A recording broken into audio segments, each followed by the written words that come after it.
Film शुरू होती है और हमें प्यारी प्यारी नेचर फेरीज को दिखाया जाता है जो कि इंसानी दुनिया में आकर बिना किसी लालच के हम इंसानों की मदद करती है। इन्हीं की वजह से हमारे आसपास की चीजें इतनी खूबसूरत लगती है और बिल्कुल सही समय पर मौसम बदलते हैं।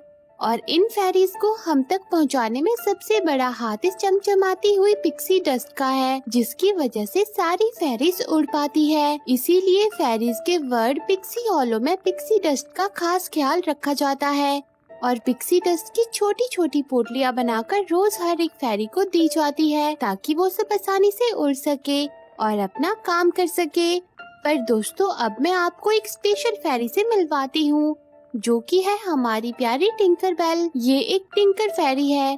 टिंकर फेरीज का काम बाकी की दूसरी फेरीज के लिए उनके काम की चीजें बनाना है। इसीलिए आज भी टिंकर बेल अपने छुटकू मुटकू साथियों के साथ मिलके कुछ नया बना रही है और तभी वहाँ टिंकर बेल का बेस्ट फ्रेंड टेरेंस भी आ जाता है, जिसे प्यारी टिंकर बेल अपनी बनाई हुई बोट दिखाती है और उसकी टेस्ट ड्राइव के लिए निकल पड़ती है। पर बोट की स्पीड बहुत ज्यादा होने की वजह से टिंकर बेल एक पेड़ से जा टकराती है और उसकी बैंड बज जाती है, जिस वजह से वो काफी उदास हो गई थी। वो टेरेंस से कहती है कि मैंने ये तुम्हारे लिए बनाई थी पर ये अभी किसी काम की नहीं है। तो टिंकर बेल को इस तरह उदास होता देखकर टेरेंस उसे हंसाने लगता है, लेकिन तभी टिंकर बेल को क्वीन क्लैरियन बुला लेती है। जहाँ पहले तो टिंकर बेल घबरा गई थी कि आखिर अब मैंने क्या गड़बड़ कर दी होगी, पर फिर मिनिस्टर वॉटम टिंकर बेल को ग्रेट ऑटम फेस्टिवल के बारे में बताते हैं। वो कहते हैं कि हमेशा से ही फेरीज ऑटम को धूमधाम से अलविदा देती है और इस बार तो ऑटम का चांद भी नीलम सा चमचमाएगा, तो उस खास दिन के लिए एक खास सेक्टर बनाना पड़ेगा।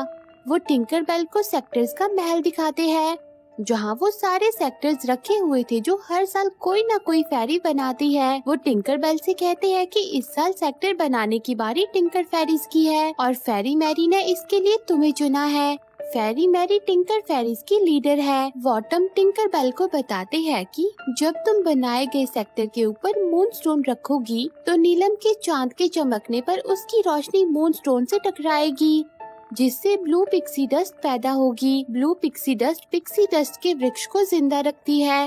वो पहाड़ और नए जीवन का संदेश देती है। हमें तुम पर भरोसा है। जिसके बाद वो टिंकर बेल को मून स्टोन दिखाते हैं और उसे टिंकर बेल को सौंप देते हैं और फिर हमें टेरेंस को दिखाया जाता है जो टिंकर बेल से मिलने उसके घर आया था, जहाँ टिंकर बेल बहुत ही ज्यादा खुश होकर उसे बताती है कि इस बार मुझे सेक्टर बनाने के लिए चुना गया है और वो उसे मून स्टोन भी दिखाती है, जिसे देखकर टेरेंस कहता है कि मैं इसके बारे में सब जानता हूँ। आखिर मैं एक पिक्सी डस्ट कीपर जो ठहरा, इसलिए मैं सेक्टर बनाने में तुम्हारी मदद कर सकता हूँ।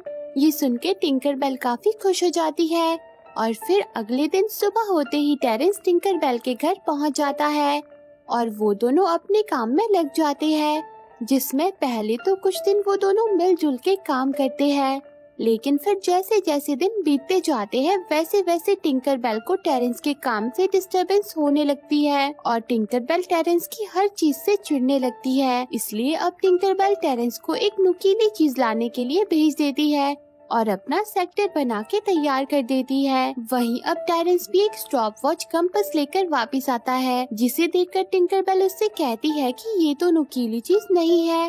तो बेचारा टेरेंस उसे खोल के टिंकर बेल को देखने को कहता है, पर टिंकर बेल उसे इग्नोर कर देती है। लेकिन तभी वो वॉच अपनी जगह से हिलती है और सेक्टर पर जाकर गिर जाती है, जिससे सेक्टर के टुकड़े टुकड़े हो जाते हैं। पर शुक्र है मून स्टोन को कुछ नहीं हुआ था। पर सेक्टर की हालत देखकर टिंकर बेल टेरेंस पर भड़क जाती है। वो उससे कहती है कि तुम्हारी इस स्टूपिड चीज की वजह से मेरा सेक्टर टूट गया, सारी तुम्हारी गलती है। ये सुन के बेचारा टेरेंस गुस्से में वहाँ से चला जाता है और टिंकर बेल मून स्टोन को एक पिलो पर रख देती है। वो सेक्टर के टूट जाने से बहुत ही परेशान थी, जिस वजह से वो गुस्से में स्टॉप वॉच पर लात मार देती है, जिससे उसका ढक्कन खुल जाता है और मून स्टोन के भी टुकड़े टुकड़े हो जाते हैं, क्योंकि वो उसी के बगल में रखा था। ये देखकर टिंकर बेल की तो सिट्टी पिट्टी गुल हो जाती है। टिंकर बेल उसे जोड़ने की कोशिश करती है पर वो नहीं जोड़ पाता और तभी बॉबल और क्लैंक भी टिंकर बेल के घर आ जाते हैं, जो उसे थिएटर देखने चलने को कहते हैं। पर टिंकर बेल उनसे कहती है कि मुझे अभी बहुत काम है, जिस पर बॉबल और क्लैंक उससे कहते हैं कि ठीक है, हम फेरी मैरी से कह देंगे कि तुम बिजी हो। तो फेरी मैरी का नाम सुन के टिंकर बेल को एक आइडिया आता है और वो भी उनके साथ थिएटर पहुंच जाती है, जहां टिंकर बेल फेरी मैरी से कहती है कि अगर हमारे पास 2 मूनस्टोन होंगे तो हम ज्यादा पिक्सी डस्ट बना पाएंगे। क्या आपके पास दूसरा मूनस्टोन है? ये सुन के फेरी मैरी टिंकर बेल को बताती है कि नहीं, हमारे पास पिछले 100 सालों से वही एक मूनस्टोन है। तो अब बेचारी टिंकर बेल की सारी उम्मीदें खत्म हो जाती है। पर कहते हैं ना दोस्तों कि हर मुश्किल का कोई ना कोई हल जरूर होता है। वैसे ही आज थिएटर में एक खास कहानी सुनाई जाती है, जिसमें बताया जाता है कि कई सालों पहले कुछ पायरेट्स नेवरलैंड आ पहुँचे, जो एक फेरी को हथियाना चाहते थे। वो तब तक ढूंढते रहे जब तक उन्हें फेरी मिल नहीं गई। उन्होंने उस फेरी को पकड़ा और जबरदस्ती वहाँ के जादुई खजाने मैजिक मिरर का पता भी जान लिया। उस मैजिक मिरर में इतनी ताकत थी कि वो मांगने वाले की 3 विशेष पूरी कर सकता था, जो उसके दिल के करीब हो। तो पायरेट ने 2 विशेष मांगी, पर इससे पहले कि वो अपनी तीसरी विश मांगते, नेवरलैंड के टापू के पास उनका जहाज डूब गया और वो मैजिक मिरर अपनी आखिरी विश के साथ हमेशा हमेशा के लिए खो गया। पर कहते हैं कि पत्थर के द्वार से गुजर के पर्वतों की गुफा के बीच से निकल के उस जहाज के टुकड़ों पर चलना होगा, जो डूब के भी नहीं डूबा। वहाँ खजाने के बीच ही वो मैजिक मिरर आज भी कहीं छुपा है। ये कहानी सुन के टिंकर बेल की उम्मीद लौट आती है और घर पहुँच के वो सबसे पहले उस मिरर तक पहुँचने का एक नक्शा बना देती है और वहाँ जाने के लिए अपना सामान पैक करने लगती है। पर उसके पास वहाँ तक पहुँचने के लिए पिक्सी डस्ट कम थी, इसलिए टिंकर बेल पिक्सी डस्ट लेने फेरी गैरी के पास पहुँच जाती है और उनसे एक्स्ट्रा पिक्सी डस्ट मांगती है। जिस पर फेरी गैरी कहते हैं कि टिंकर बेल, तुम्हें तो रूल्स पता है और तुम्हें आज की डोज मिल चुकी है। ये सुन के टिंकर बेल निराश हो जाती है, पर वो टेरेंस को आता देखकर उससे पिक्सी डस्ट मांगती है। तो टेरेंस उससे पूछता है कि तुम्हें एक्स्ट्रा पिक्सी डस्ट क्यों चाहिए, लेकिन टिंकर बेल उसे इसका रीजन नहीं बताती, जिस पर उनमें फिर से बहस हो जाती है और टिंकर बेल उदास होकर वहाँ से चली जाती है। जहाँ रास्ते में टिंकर बेल की थोड़ी सी पिक्सी डस्ट कॉटन पर गिरती है, जिससे वो उड़ने लगती है, जिसे देख के टिंकर बेल के दिमाग की बत्ती जलती है और वो फिर से कुछ अतरंगी बनाने में लग जाती है और अपने सफर पर जाने के लिए एकदम तैयार हो जाती है। टिंकर बेल ने कॉटन की मदद से उड़ने वाली शिप बनाई थी, जिस पर वो थोड़ी सी पिक्सी डस्ट डालती है और वो अपनी मंजिल की तरफ निकल पड़ती है। टिंकर बेल ने इस शिप में दिशा का पता लगाने के लिए टेरेंस की लाई स्टॉप वॉच का कंपास भी इस्तेमाल किया था, पर रास्ते में कुछ जुगनुओं का झुंड उसकी शिप से टकरा जाता है, जहां हम देख पाते हैं कि उनमें से एक जुगनू टिंकर बेल की शिप में गिर गया था। पर टिंकर बेल को इसका पता नहीं था। लेकिन जब टिंकर बेल को भूख लगती है तो वो अपना खाना खाने के लिए पोटली को खोलती है, पर उसमें उसे खाना नहीं मिलता। खाने की जगह टिंकर बेल को वो जुगनू मिल जाता है, जिसने उसका सारा खाना खा लिया था। ये देखकर टिंकर बेल उसे वहाँ से जाने को कहती है, पर वो प्यारा जुगनू अपने झुंड से अलग हो चुका था, जिस वजह से वो टिंकर बेल को छोड़ के नहीं जाता और उसकी मदद करने की बात करता है। तो पहले तो टिंकर बेल उसे फिर से चले जाने को कहती है, पर जब वो अपनी चमकीली पूंछ से नक्शा देखने में टिंकर बेल की मदद करता है तो टिंकर बेल उसे अपने साथ रख लेती है और उससे उसका नाम पूछती है। तब प्यारा जुगनू इशारों में टिंकर बेल को अपना नाम बताता है, जो कि ब्लेज था। जिसके बाद एक लंबा सफर तय करके फाइनली टिंकर बेल को वो पत्थर का द्वार नजर आ जाता है। तो टिंकर बेल ब्लेज को शिप का ध्यान रखने को कहती है और खुद उसे देखने उसके पास पहुंच जाती है, पर वहां पहुंच के उसे पता चलता है कि ये तो लकड़ी का द्वार है, जबकि उसे पत्थर के द्वार की खोज थी।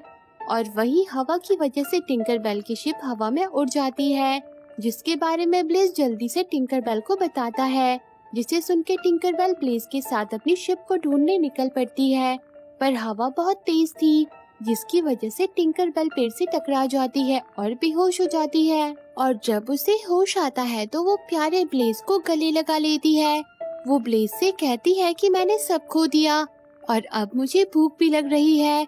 तब टिंकर बेल की ये बात सुन के ब्लेज अपने कुछ जंगली दोस्तों को उसके पास लाता है। वो टिंकर बेल के लिए खाना और पानी लेकर आते हैं जिसे देख के टिंकरबेल बहुत खुश हो जाती है और उन सबसे पत्थर के दीवार के बारे में पूछती है, जिस पर वो सब उसे उस जगह ले जाने लगते हैं जहाँ रास्ते में टिंकरबेल को वो स्टॉप वॉच वाला कंपास नजर आता है जो कि टूट गया था।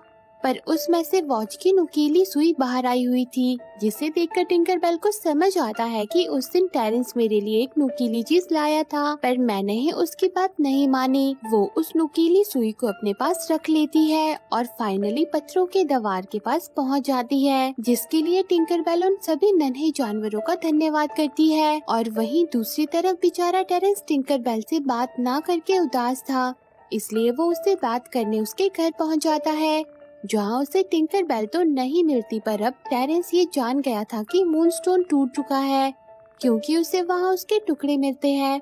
साथ ही टिंकरबेल के बनाए नक्शों से उसे ये भी पता चल जाता है कि टिंकरबेल कहाँ गई है। और वहाँ टिंकरबेल पत्थरों का दीवार पार करके ब्लेज के साथ पर्वतों की गुफा तक पहुँच जाती है, जहाँ उन्हें गुफा के 2 भोंदू रक्षक मिलते हैं जो उन्हें आगे जाने से रोक रहे थे।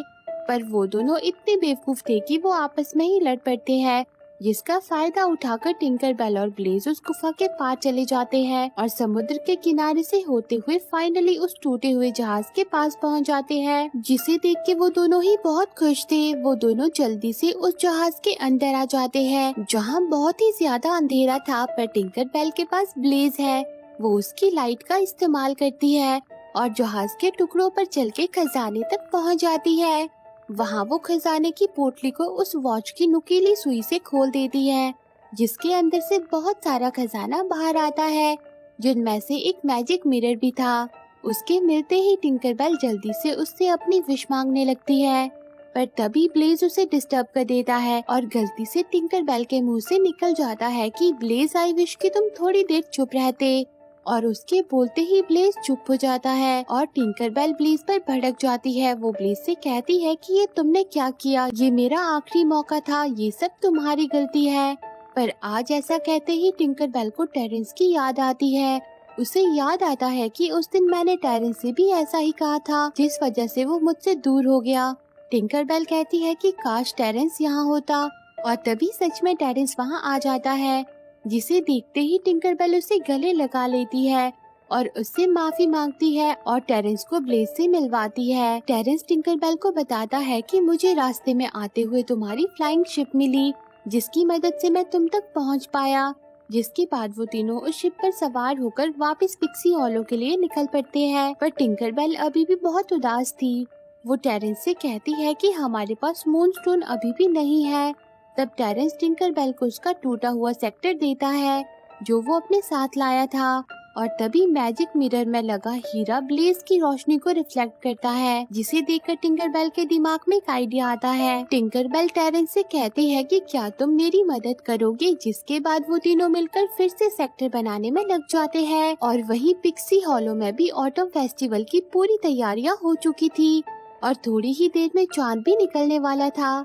सभी को टिंकरबेल और आज के सेक्टर का इंतजार था और तभी टिंकरबेल, टेरेंस और ब्लेज वहां पहुंच जाते हैं, जिनकी एंट्री बहुत ही अच्छी थी। सब उन्हें देखकर बहुत खुश होते हैं, जिसके बाद टिंकरबेल सबको इस साल का सेक्टर दिखाती है, जिसे देख के पहले तो सब घबरा जाते हैं, पर जैसे ही चांद की रोशनी बीच में लगे हीरे पर पड़ती है तो वो मूनस्टोन के लगे छोटे छोटे टुकड़ों पर रिफ्लेक्ट करती है, जिससे तेज रोशनी निकलती है और ब्लू पिक्सी डस्ट की बौछार होने लगती है, जिसे देख के सभी बहुत ज्यादा खुश हो जाते हैं और सभी कहने लगते हैं कि इस बार की ब्लू पिक्सी डस्ट हर बार से ज्यादा है। और अब क्वीन क्लैरियन भी टिंकरबेल, टेरेंस और ब्लेज का बहुत शुक्रिया करती है और फिर वो सब ब्लू पिक्सी डस्ट को इकट्ठा करके पिक्सी डस्ट के पेड़ की तरफ निकल पड़ते हैं और ब्लू पिक्सी डस्ट को पेड़ में डाल देते हैं। और इसी के साथ ये मूवी एंड हो जाती है। तो दोस्तों, आपको ये मूवी कैसी लगी कमेंट करके जरूर बताना और रोज ऐसी ही प्यारी प्यारी मूवी देखने के लिए मेरे चैनल को जरूर सब्सक्राइब करना। जी हाँ, सही सुना, मैं आपके लिए रोज एक प्यारी सी मूवी लेकर आऊंगी ताकि मेरा मेरे दोस्तों के साथ प्यार बना रहे। Thanks for watching.